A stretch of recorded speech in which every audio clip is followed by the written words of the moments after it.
essas referências, dentre elas, atribuímos um valor especial à leitura, desencadeando belos projetos literários.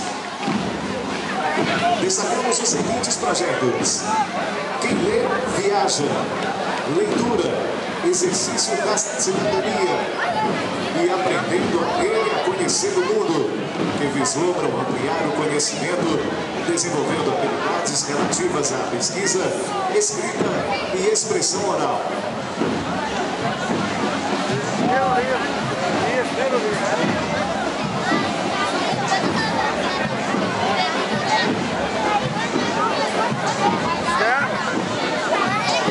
Agora não, deixa. Nesse momento, passando em frente ao nosso palanque, trazendo o uniforme vermelho e azul, os componentes da banda marcial do Colégio Tiradentes, apostamente conduzindo seus alunos para esse tradicional desfile.